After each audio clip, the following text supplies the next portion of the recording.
Welcome everyone, today you're getting that overclocking video of the Intel Core i5-9600K I promised you. This could very well be the secret gaming champion, so to speak, because previously I've overclocked the flagship mainstream model by Intel, namely the Beast i9-9900K. Many think that processor is the only choice one has if one wants a high frame rate, but that's not necessarily the case. Even at stock speeds, the i5-9600K is delivering great performance, something I've already discussed in my main test of that CPU.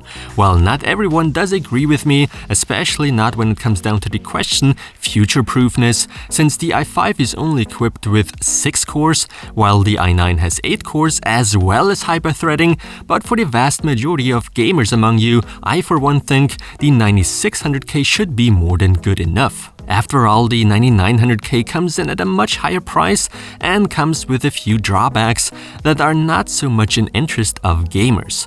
Those drawbacks mainly being high power consumption and temperatures, which in turn means one has to factor in additional costs for cooling in order to keep those temperatures on the i9 in check and noise levels down. But I digress, the i5-9600K today will be overclocked to 5.1 GHz.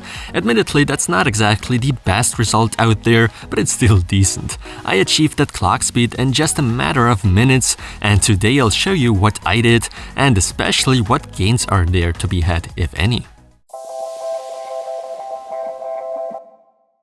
Just like the last time with the i9, that same ASRock motherboard comes into play here too, namely the Z390 Extreme 4. It sure isn't the best of the best, but for overclocking one doesn't have to be ashamed of it. As always, I'd like to remind you, overclocking is very dependent on one's luck, since every processor doesn't overclock equally as good. Some achieve some mind-boggling records, while others barely get to the 5 GHz mark. Overclocking also does depend on a couple of other factors, such as the motherboard and memory. Those can have a big impact too. Before even touching any settings, I usually like checking what my voltage and turbo clock is sitting at stock. This gives me a good idea on how far I could possibly take the chip. Some, however, keep mixing up the way turbo works. For instance, for the 9600K, Intel states a turbo of up to 4.6 GHz.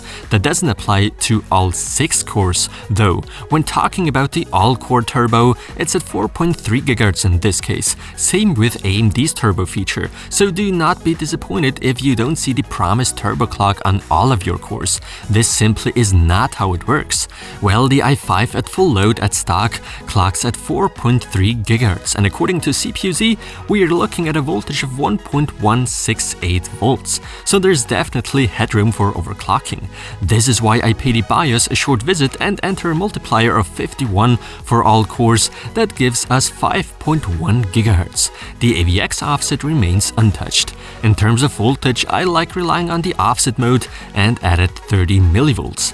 Load line calibration wasn't needed in my case, but that can differ in your case.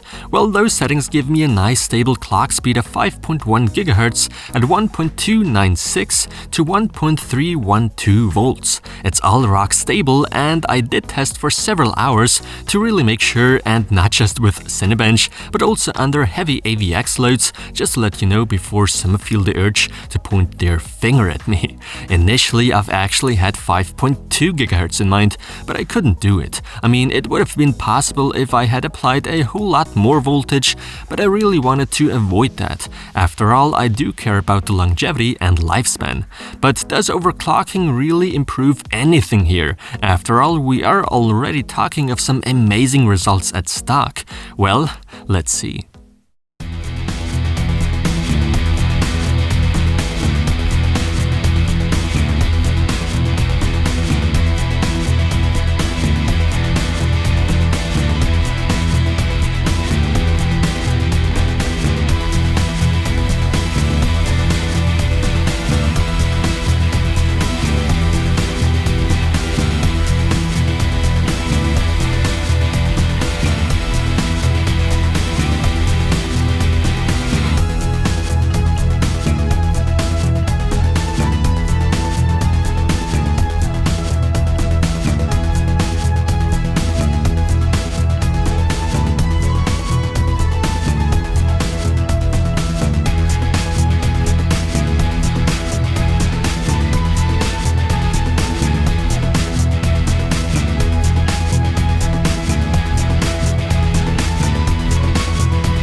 Well, where should I begin? It's probably best to start with synthetic tests and rendering. In the 3D Mark test, there's a drastic improvement with the 5.1 GHz overclock to be seen. In real-life scenarios, we see a similar boost. In Cinebench, we are once again shown how much more rendering power was left in the tank of the 9600K. At 5.1 GHz, the 9600K almost can match the i7-8700K. That's quite remarkable actually. But of course, the difference compared to CPUs such as i9-9900K or Ryzen 7 2700X is still a rather big one.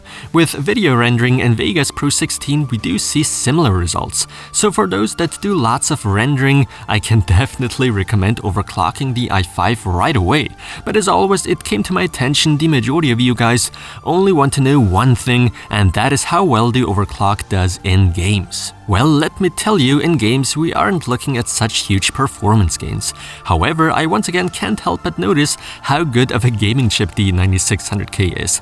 In certain game titles, one for sure can squeeze out a couple FPS more when applying an overclock. I'm personally impressed by the results in Assassin's Creed Odyssey. In that game, the 9600K does take the lead over the 8700K, even though that 5.1 GHz overclock did pretty much nothing in this game.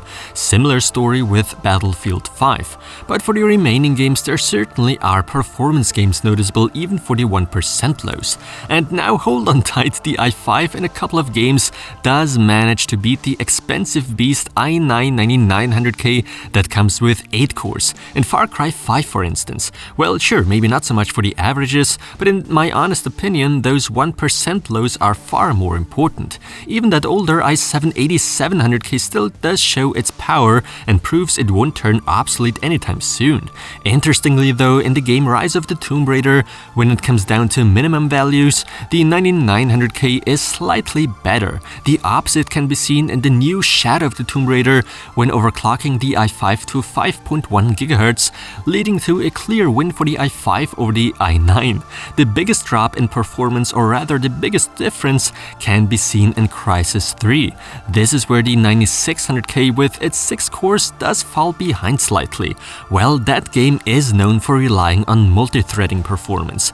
The power consumption and temperatures do increase when overclocking obviously, but it's a non-issue. Not as it's the case with the i9-9900K, where temperatures and power draw skyrocket.